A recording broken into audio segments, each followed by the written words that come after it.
লাগে সেইটাকে আমরা জরিপ করে পর্যালোচনা করেই কিন্তু হলো গিয়ে শ্রমিক নেতারা মজুরি নির্ধারণের জন্য আমাদের সরকারের কাছে দাবি জানায়। কিন্তু সেই সরকারের কাছে দাবি জানালেও আমরা আমাদের কাঙ্ক্ষিত লক্ষ্যে কখনো পৌঁছাতে পারি না কিছু অসাধু মানুষের কারণে।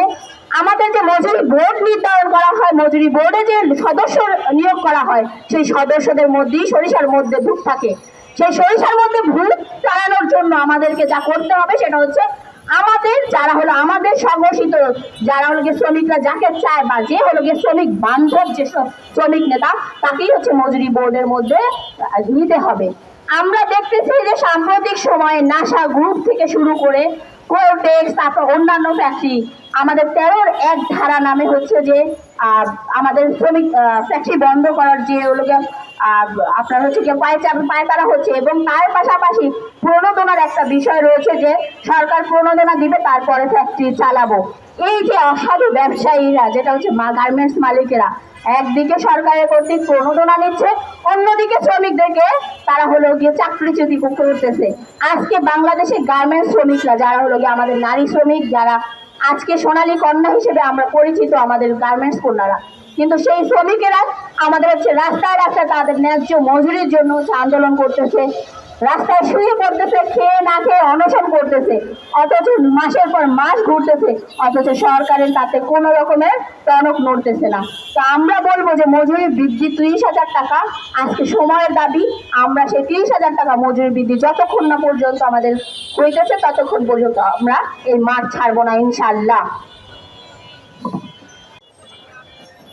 অবিলম্বে গার্মেন্টস শিল্পের সেক্টরে মজুরি বোর্ড পুনর্গঠন সহ 30,000 টাকা জাতীয় ন্যূনতম মজুরি বাস্তবায়নের দাবিতে আজকের এই সমাবেশের সংগ্রামী সভাপতি উপস্থিত বিভিন্ন ফেডারেশনের গার্মেন্টস শ্রমিক ফেডারেশনের নেতৃবৃন্দ, আপনারা অবগত আছেন আজকে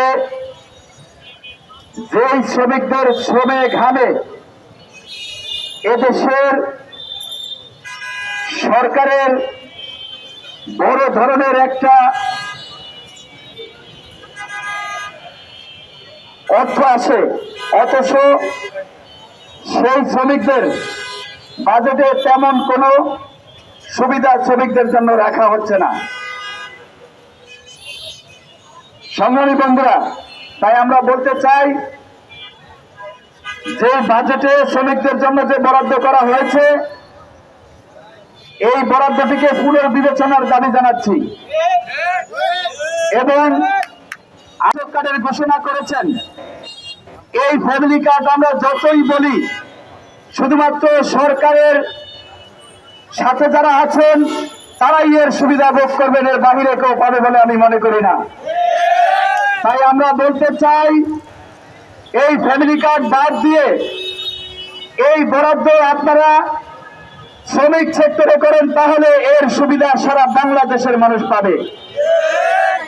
কারণ এই দেশের শ্রমিকদের প্রত্যেকটি শ্রমিকের একটি করে পরিবার আছে। আজকে আপনারা সেটা না ভেবে এই ফ্যামিলি কার্ডের মাধ্যমে যদি আপনারা শুধুমাত্র রাজনৈতিক সুবিধাভোগীদের দিকে তাকান তাহলে শ্রমিকদের কোনো উন্নয়ন হবে না। তাই আমরা বলতে চাই এই সুবিধাগুলো শুধুমাত্র শ্রমিকদের ক্ষেত্রে করেন, তাহলে দেশের সকল মানুষের সুবিধা পাবে, রাষ্ট্রের সুবিধা পাবে। আমি আরো বলতে চাই আজকে বিদ্যুতের দাম বৃদ্ধি হয়েছে, গ্যাসের দাম বৃদ্ধি হয়েছে, এতে করে এই সুবিধা সরকার এর পেলেও কিন্তু সেটা কিছু সংখ্যক মানুষের পকেটে যাবে। আমরা মনে করি আজকে বিদ্যুতের দাম বৃদ্ধি না হলে এই সুবিধা সারা দেশের মানুষ ভোগ করবে, কারণ বিদ্যুৎ সারা দেশের মানুষ ব্যবহার করে। আজকে কার্ডের মাধ্যমে কিছু সংখ্যক মানুষকে সুবিধা দেওয়ার নামে এটা করা ঠিক না।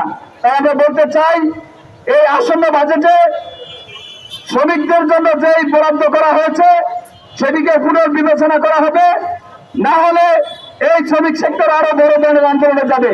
আমি আরো একটি কথা বলতে চাই, আজকে আপনারা দেখেন গার্মেন্টস সেক্টরে 13-র 1 নামের একটি কালো ধারা রয়েছে। আজকে মালিকদের সাথে শ্রমিকরা সামান্য বিষয় নিয়ে কথা কাটাকাটি করলো, ওই ধারাটি দেখিয়ে আপনারা কারখানা বন্ধ করে দেন। এই গত কুরবানি ঈদের পর থেকে হাজার হাজার শ্রমিক চাকরিচ্যুত হয়েছে শুধুমাত্র এই একটি ধারার উপরে মালিকরা দাঁড়িয়ে এই শ্রমিকদেরকে চাকরিচ্যুত করেছে। এই ধারাটিকে আমরা আবারও সংস্কারের দাবি জানিয়ে আমি আমার বক্তব্য এখানে শেষ করছি। দুনিয়ার মজদুর রাখো। আমাদের যে দাবিগুলো, এই সব দাবি মুখের বুলি নয়। আমাদের এই সব দাবি, আমাদের যে একটি রাষ্ট্র বাংলাদেশ নামক রাষ্ট্র গঠিত হয়েছিল সেই মহান মুক্তিযুদ্ধের মাধ্যমে, সেই রাষ্ট্রের যে আমাদের মূল সংবিধান, বাংলাদেশের যে সংবিধান, সেই সংবিধানে স্পষ্ট উল্লেখ আছে। দ্বিতীয় ভাগে রাষ্ট্র পরিচালনার মূলনীতির জায়গায় বলা আছে, কৃষক, শ্রমিক, অনগ্রসর যে জনগোষ্ঠী তাদেরকে শোষণ হইতে মুক্তি দান করিবে রাষ্ট্র। অথচ আজকে আমরা শ্রমজীবী মানুষ সবচেয়ে বেশি শোষিত হচ্ছি বাংলাদেশ নামক রাষ্ট্রটি গঠন হওয়ার পর থেকে। আমাদেরকে সবসময় বঞ্চিত করছে আমাদের যে ন্যায্য মজুরি, সেই মজুরির জায়গা থেকেও আমরা বলতে চাই, আজকে যে বাংলাদেশ নামক রাষ্ট্রের বর্তমান পরিস্থিতিতে যে মূল্যস্ফীতি, যে শিক্ষার যে ব্যয়বহুলতা, চিকিৎসার যে ব্যয়বহুলতা, বাড়ি ভাড়া এবং সমস্ত কিছু মিলিয়ে একজন শ্রমিকের যে কষ্টের জীবন, সেখান থেকে মুক্তির জন্য আমাদের ইসকপ যেই জাতীয় ন্যূনতম মজুরির দাবি জানিয়েছে, আমরা সোচ্চারভাবে জোরালোভাবে যে যেখানে আছি সবাই সমস্ত জায়গায় গিয়ে যেন আওয়াজ তুলে জোরে জাতীয় ন্যূনতম মজুরি 30,000 টাকা করতে হবে। আর এই 30,000 টাকা জাতীয় ন্যূনতম মজুরি হলে আমরা আমাদের যেই সেক্টরে আছি সেই সমস্ত সেক্টরে আমাদের মজুরি 30,000-এর নিচে হবে না, আরো বেশি হবে। তাই সকলে মিলে আমরা জোর দেব এবং জাতীয় যে ইসকপের যে আন্দোলন সংগ্রাম, সেই সংগ্রামের সাথে আমরা সংহতি করে জোরদার আন্দোলন করে তুলব। সবাইকে শুভেচ্ছা, ধন্যবাদ। গার্মেন্টস সেক্টরে যখন ন্যূনতম মজুরি 23,000 টাকা দাবিতে আন্দোলন করেছিলাম, তখন গার্মেন্টস মালিক, সরকার সবাই বলেছিল আইনে নাই, আইনে আছে 5 বছর পর পর গার্মেন্টস শ্রমিকদের ন্যূনতম মজুরি নির্ধারণ করা হবে। আর আপনারা কেন 3 বছরেই এই 23,000 টাকা দাবি আপনারা উত্থাপন করেছেন? আমি এখন পরিষ্কারভাবে বলতে চাই, আপনারা জানেন কিছুদিন আগে শ্রম আইন সংশোধন হয়েছে এবং সেই সংশোধিত শ্রম আইন অনুযায়ী গার্মেন্টস শিল্প সেক্টরে 3 বছর পর পর ন্যূনতম মজুরি নির্ধারণ হওয়ার কথা। সেই অনুযায়ী 2023 সালে ডিসেম্বরে ন্যূনতম মজুরি নির্ধারিত হয়েছে। আমাদের এই গত মে মাসের মধ্যেই গার্মেন্টস সেক্টরে ন্যূনতম মজুরি বোর্ড গঠন হওয়ার কথা ছিল, কিন্তু আমরা সরকারের কোনো তৎপরতা আমরা দেখছি না এবং গার্মেন্টস মালিকদের কোনো তৎপরতা এখানে নাই। আমরা পরিষ্কারভাবে বলতে চাই, আন্দোলন শুরু হয়, মজুরির আন্দোলন শুরু হয় কিন্তু আশুলিয়া থেকে। আমরা চাই না আবার এই আশুলিয়া থেকেই মজুরি আন্দোলন সূত্রপাত করতে। আমরা চাই এই আন্দোলনের আগেই যাতে সরকার মালিকরা মিলে অনতি বিলম্বে গার্মেন্টস সেক্টরে একটি ন্যূনতম মজুরি বোর্ড গঠন করবেন এবং ন্যূনতম মজুরি গঠন করে গার্মেন্টস শ্রমিকদের জন্য 23,000 টাকা 30,000 টাকা মজুরি ঘোষণা করবেন। এই দাবি জানিয়ে আমি আমার সংক্ষিপ্ত বক্তব্য শেষ করছি। সবাইকে ধন্যবাদ। এরপরে আমরা অর্থমন্ত্রী বরাবর এবং শ্রমমন্ত্রী বরাবর 3টি স্মারকলিপি প্রদান করব। বাংলাদেশের গার্মেন্টস সেক্টরের শ্রমিকদের যে দাবি, সেই দাবি দিয়ে আমরা স্মারকলিপি তৈরি করেছি, আমরা সেটা তাদের কাছে অর্পণ করব। আমি আপনাদের সকলের পক্ষ থেকে এই স্মারকলিপিটা কি লেখা আছে সেটা উপস্থাপন করছি। মাননীয় প্রধানমন্ত্রী, গণপ্রজাতন্ত্রী বাংলাদেশ সরকার, প্রধানমন্ত্রীর কার্যালয় তেজগাঁ, ঢাকা সহ শ্রমমন্ত্রী এবং অর্থমন্ত্রী। বিষয়: প্রস্তাবিত বাজেটে গার্মেন্টস শ্রমিকদের জন্য রেশন সহ সামাজিক সুরক্ষার খাতে বরাদ্দ আইনানুগ সময়ে মজুরি নির্ধারণের জন্য অবিলম্বে মজুরি বোর্ড গঠন করা। মহোদয়, গার্মেন্টস শ্রমিক কর্মচারী ঐক্য পরিষদ জিএসকোপের পক্ষ থেকে শ্রদ্ধা এবং সালাম ও আন্তরিক শুভেচ্ছা জানবেন।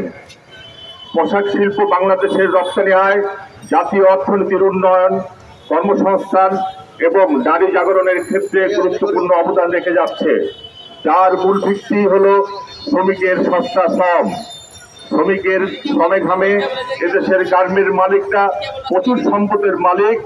নব্য ধনিক গোষ্ঠীকে পরিণত হলেও অসহায় শ্রমিকদের জন্য কল্যাণকর তেমন কিছু করেনি। এমনকি মর্যাদাকর জীবনযাপন, উপযোগী মজুরিও প্রদান করছে না বিধায় বর্তমান প্রাপ্ত মজুরিতে পরিবার পরিজন নিয়ে বেঁচে থাকা অসম্ভব হয়ে পড়েছে।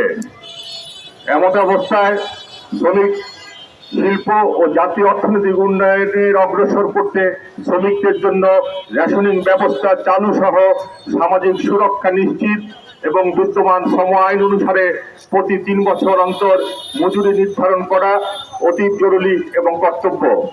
উল্লেখ্য যে 2023 সালের নভেম্বর মাস হইতে বর্তমান রেদাত ও কাঠামো নির্ধারণ হয়েছিল। চলতি বছরে 2026 সালে নভেম্বর মাসে মজুরি পুনর্নির্ধারণ করার আইনি বিধান রয়েছে। অতি সত্বর মজুরি বোর্ড পুনর্গঠন করে আইনানুগ সময়ের মধ্যে মজুরি নির্ধারণ করা সম্ভব হবে না। মহান মুক্তিযুদ্ধের চেতনা, গণঅভ্যুত্থানের আকাঙ্ক্ষা, মাননীয় প্রধানমন্ত্রী আপনার বক্তব্য অনুসারে বর্তমান সরকারের কাছে আমরা প্রত্যাশা করছি যে প্রস্তাবিত বাজেটে গার্মেন্টস শ্রমিকদের জন্য রেশনিং সহ সামাজিক সুরক্ষার খাত বরাদ্দ আইনানুগ সময়ে মজুরি পুনরুত্থান করে অনতিবিলম্বে মজুরি বোর্ড গঠন করবেন। সংগ্রামী শুভেচ্ছা সহ গার্মেন্টস শ্রমিক কর্মচারী ঐক্য পরিষদের পক্ষ থেকে আপনাদের সবাই এটার সাথে একমত? এটা হাত তুলেন সবাই একমত হলে। সবাইকে ধন্যবাদ। আমি আজকে প্রচার অভিযান চলেছে, প্রচার পত্র বিলি হয়েছে। আজকে যে স্মারকলিপি প্রদান করব, এই স্মারকলিপিতে আমরা কি বলছি সেই বিষয়টিও সারা দেশের সকল গার্মেন্টস শ্রমিককে অবহিত করার জন্য সকল গার্মেন্টস কারখানায় পৌঁছে দেব। সংগ্রামী বন্ধুরা, আজকে আমাদের প্রধান দাবি কি সেটি আপনারা শুনেছেন। প্রস্তাবিত বাজেট পুনর্বিবেচনা করে রেশন সহ সামাজিক সুরক্ষা খাতে বরাদ্দ দিতে হবে। সাবেক প্রধানমন্ত্রী বেগম খালেদা জিয়া, পরবর্তীকালের সরকার এবং বর্তমান সরকারও তাদের নির্বাচনী ইশতেহারে এ বিষয়ে প্রতিশ্রুতি দিয়েছেন। আমাদের সামান্য মজুরিতে যখন জীবন চলে না, তখন রেশনিং ব্যবস্থা, চিকিৎসা ব্যবস্থা, আবাসনের ব্যবস্থা রাষ্ট্র এবং মালিক কর্তৃক যদি না করে, তাহলে যে শ্রমশক্তি আছে সেটি রক্ষা করাই সম্ভব হবে না। সুতরাং শ্রমিকের জীবন তো বটেই, একই সাথে বাংলাদেশের উৎপাদন এবং অর্থনীতির প্রয়োজনেই রেশন সহ সামাজিক সুরক্ষা খাতে বরাদ্দ দিতে হবে। প্রতিটি কারখানায় রেশনিং ব্যবস্থা চালু করতে হবে। আপনারা শুনেছেন, আমরা বলছি আইনানুগ সময়ের মধ্যেই মজুরি পুনর্নির্ধারণ করতে হবে। বর্তমান শ্রম আইনের 139 ধারার উপধারা 6 সুস্পষ্টভাবেই বলা আছে, প্রতি 3 বছর পর পর মজুরি পুনর্নির্ধারণ করতে হবে। মজুরি পুনর্নির্ধারণের 3 বছর মানে 23 সালের নভেম্বরে যখন গত মজুরি নির্ধারণ হয়েছিল, এই 26 সালের নভেম্বর থেকেই নতুন মজুরি কাঠামো কার্যকর হওয়ার কথা। কিন্তু অত্যন্ত দুঃখজনক ও পরিতাপের বিষয়, এখন পর্যন্ত মজুরি বোর্ড গঠন হয় নাই। 6 মাসেও পারে না, 9 মাসও লাগিয়ে দেয়। তাহলে এখনো কেন মজুরি বোর্ড গঠন হলো না? এই স্মারকলিপির পরে অতি সত্বর মজুরি বোর্ড গঠন করতে হবে। জাতীয় ন্যূনতম মজুরি 30,000 টাকার দাবি করেছি, সার্বিক বিবেচনা করে মানবিক জীবনযাপন উপযোগী মজুরি সেটি নির্ধারণ করে আগামী নভেম্বর থেকেই কার্যকর করতে হবে। সারা দেশে যেভাবে চাকরিচ্যুতি, ছাঁটাই, নির্যাতন, দমন পীড়ন চলছে, সেখানেই ক্ষান্ত হচ্ছে না। ইন্ডাস্ট্রিয়াল পুলিশ ঝুট সন্ত্রাসী দিয়ে শ্রমিকদের উপর দমন নীতি চালানো হচ্ছে। শ্রমিকদের আইনানুগ পাওনা, বকেয়া বেতন সেটি মালিকরা আত্মসাৎ করছে। এই ধরনের জালিয়াতি, এই ধরনের দমন পীড়ন বন্ধ করে শিল্পে সুষ্ঠু পরিবেশ ফিরিয়ে আনেন। যদি না আনেন তাহলে আমরা পরিষ্কার করে বলতে চাই, আমাদের এই দাবি যদি মানা না হয়, আমরা অতি সত্বর বাংলাদেশের গার্মেন্ট শিল্পের ক্রিয়াশীল যত সংগঠন আছে সকলকে নিয়ে ঐক্যবদ্ধ সংগ্রাম করব। সংগ্রামের মধ্য দিয়ে আমরা আমাদের দাবি আদায় করব। আজকে যারা উপস্থিত আছেন তাদের সকলকে অনুরোধ করছি, এখান থেকে ফিরে গিয়ে প্রতিটি এলাকায়, প্রতিটি কারখানায় খবর পৌঁছে দেবেন, আন্দোলনের প্রস্তুতি নেবেন। শান্তিপূর্ণভাবে আমাদের এই কথা যদি না শোনে, রায়ের মধ্য দিয়ে আমরা বাধ্য করব, দাবি আদায় করব। আমাদের এখানে যারা উপস্থিত হয়েছেন তাদের সকলকেই সংগ্রাম অভিনন্দন জানাই। সকল নেতৃবৃন্দ এবং আমার সামনে দণ্ডায়মান দায়িত্ব পালনরত প্রিয় সাংবাদিকবৃন্দ, আসসালামু আলাইকুম রহমতুল্লাহি ওয়া বারাকাতুহু। আজকে খুবই দুঃখ ভারাক্রান্ত হৃদয়ে সম্মানিত সাংবাদিক মন্ডলী, আপনাদের সামনে আমরা দাঁড়িয়েছি এমন একটি বিষয় নিয়ে, যে বিষয়টি নিয়ে আমাদের আসলে কথা বলার কোনো প্রয়োজনই ছিল না। আফরিন হাসপাতাল বাংলাদেশের পিছিয়ে পড়া নাগরিকদের, আফরিন হাসপাতাল বাংলাদেশের কম আয়ের মানুষদের স্বাস্থ্যসেবা নিশ্চিত করার যে এক তুরন্ত আওয়াজকারী প্রতিষ্ঠান আফরিন। এই আফরিন হাসপাতালে যে সেবাগুলো দিয়ে থাকা হয়, সেই সেবাগুলো কোনো দরিদ্র জনগোষ্ঠী নিতে সক্ষম হয় না। আপনারা সবাই জানেন, আফরিন হাসপাতালের কিডনি ডায়ালিসিসের যে বিল, এটা অত্যন্ত কম। এখানে মায়েদের মায়েদের চিকিৎসার যে সেবা, এটা অত্যন্ত কম। এখানে অ্যাম্বুলেন্স সেবা, ঢাকা শহরে এই যে 300-350 টাকায় অ্যাম্বুলেন্স সার্ভিস, একটা সিএনজি নিতে গেলেও আমাদের 400-500 টাকা লাগে, সেখানে 300-350 টাকায় একটা অ্যাম্বুলেন্স সার্ভিস, এটা কল্পনাই করা যায় না, যেটা আফরিন হাসপাতাল ঢাকায় আমাদের পিছিয়ে পড়া নাগরিকদের, কম আয়ের নাগরিকদের অহরহ দিয়ে আসছে।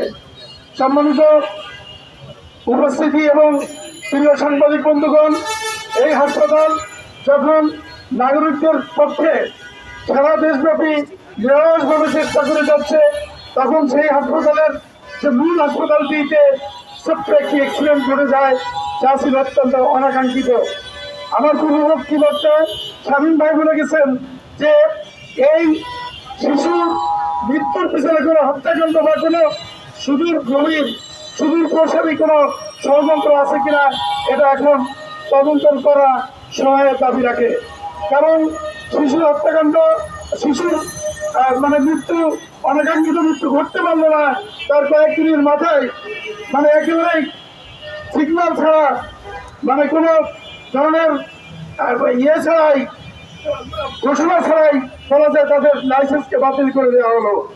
আপনারা জানেন, আফরিন হাসপাতালের মেডিকেল কলেজ সেকশনে সারা পৃথিবীর থেকে, বিভিন্ন দেশ থেকে আগত বিদেশি একটা উল্লেখযোগ্য সংখ্যক শিক্ষার্থীরা শিক্ষা গ্রহণ করে থাকে।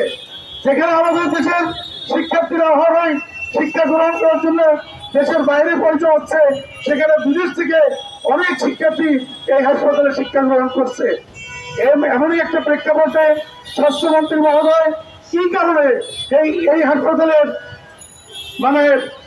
লাইসেন্স বাতিল করে দিলেন, এটা আমাদের কারণই বোধগম্য নয়। আমরা সবাই জানি জুলাই পরবর্তী প্রেক্ষাপটে আমাদের রাত একটা জনগোষ্ঠী ভারতের উপরে নির্ভর হয়ে সেখানে চিকিৎসা নিতে চায় না, এখন আবার হয়তো অনেকে শুরু করছে। আমাদের দেশের নাগরিকরা থাইল্যান্ডে যে স্বাস্থ্য সেবা নেওয়ার চেষ্টা করে, সিঙ্গাপুরে নেয়, পৃথিবীর বিভিন্ন দেশে নেয়। এমনই একটি প্রেক্ষাপটে যে সমস্ত নাগরিকরা ঢাকায় আসারও পয়সা কোথাইতে পারে না, তারা এই আব্দুল হাসপাতালে স্বাস্থ্য সেবা নিশ্চিত করে তাদের জীবন যাপন করে যাচ্ছিল, যেটা একটা অত্যন্ত গুরুত্বপূর্ণ বিষয় ছিল।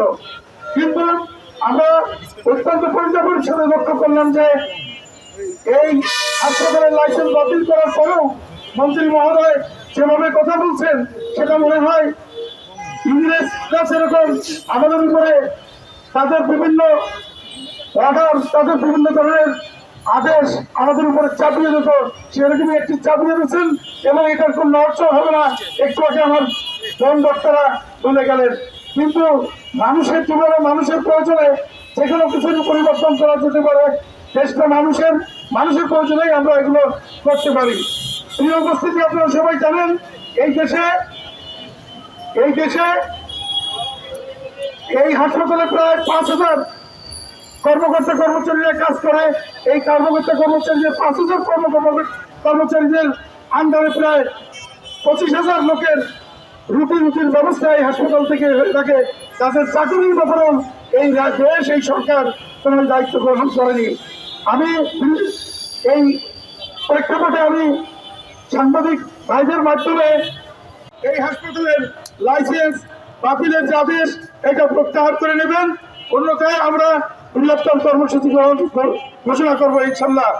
24 জুন আজকে বুধবার সকাল 11:30টায় আমরা যে মানববন্ধন করলাম, এখান থেকে আমরা আগামী 7 দিনের ভিতরে এই লাইসেন্স বাতিলের আদেশ প্রত্যাহার করার জন্য আবেদন করছি। অন্যথায় সকল সেবা গ্রহণকারীকে নিয়ে বড় কর্মসূচি আমরা এখানে দিতে ব্যর্থ হবো।